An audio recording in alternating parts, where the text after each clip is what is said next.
Hi, I'm Old Sneelock. Welcome to another episode of Old Sneelock's Workshop.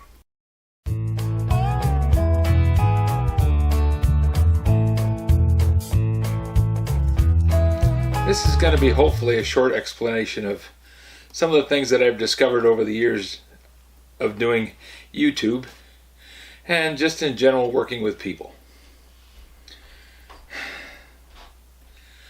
A long time ago, about 2000, email became a real thing at work.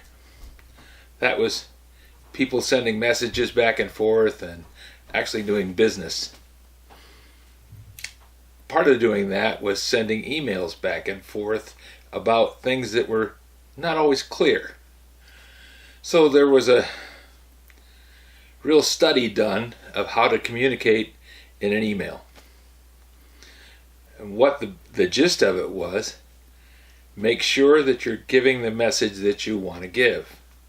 Because it's awful easy to just give a one-word answer to a 10-word question and miss entirely what the person is asking. So, when I started doing YouTube, one of the things that was important to me was getting the comments from people. I was using that as a way to find out what I was supposed to be doing. Because, what you're doing on YouTube is creating a product. And the product is something that other people consume. Just to use marketing terms, which isn't my favorite language, but still, it does apply. I needed to be able to say in the videos exactly what I meant so that everyone could understand it. Well, I wasn't 100% at it. I was still learning. Still am. But what I did find out was people's answers or people's questions were quite often totally different than what they really wanted to know. In a conversation, when you're looking at someone, you can see by the eye roll that, well, that wasn't a good one, or somebody going, well, I just really don't know. That makes it so that you can understand through body language what they mean. It helps. But in a video, you can talk about things and wave your arms around and show what you're talking about. In a comment and a reply to a comment, all you have is the words. So you have to be careful about the words that you use, because words can have several meanings. So to get to the gist of what the conversation is about today, when you ask a question, you got to be sure you're asking what you want to know. People quite often say, well, that doesn't explain anything, or that doesn't tell me what I want to know. Then ask a question. Sometimes it takes 2 or 3 comments or 2 or 3 responses before we start understanding each other. There's several people on the internet that in the beginning I couldn't stand to talk to them. None of them my subscribers, obviously, but there are people that I now subscribe to, that I listen to and pay attention to, that in the beginning it just struck me as wrong.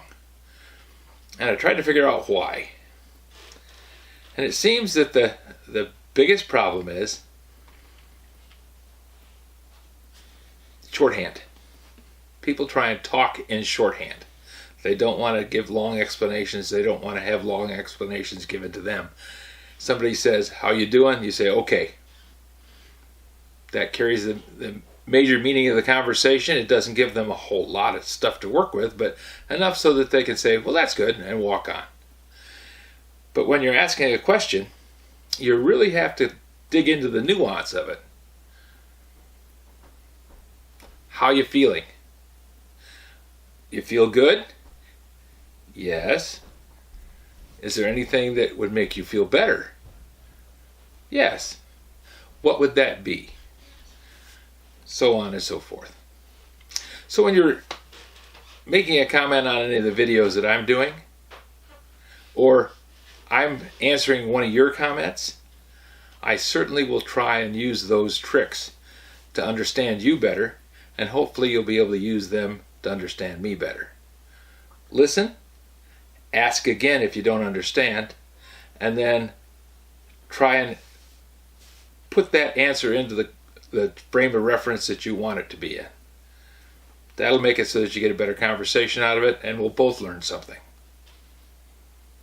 If you have any suggestions for a new video, questions about today's video, or any of the other videos on the channel, just drop a note in the comments. You know I read them all. Thanks for watching.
This video is not to be viewed by anyone under the age of 13 in the U.S. or 16 in the European Union, without the express written permission of the parents or legal guardians of the underage person. Such written permission must be on file at the local government entity in charge of enforcing the rules and regulations established by the FTC. Anyone violating these terms is admitting by default that they hold harmless the owners and operators of this channel. Any and all questions should be addressed to your local branch of the FTC.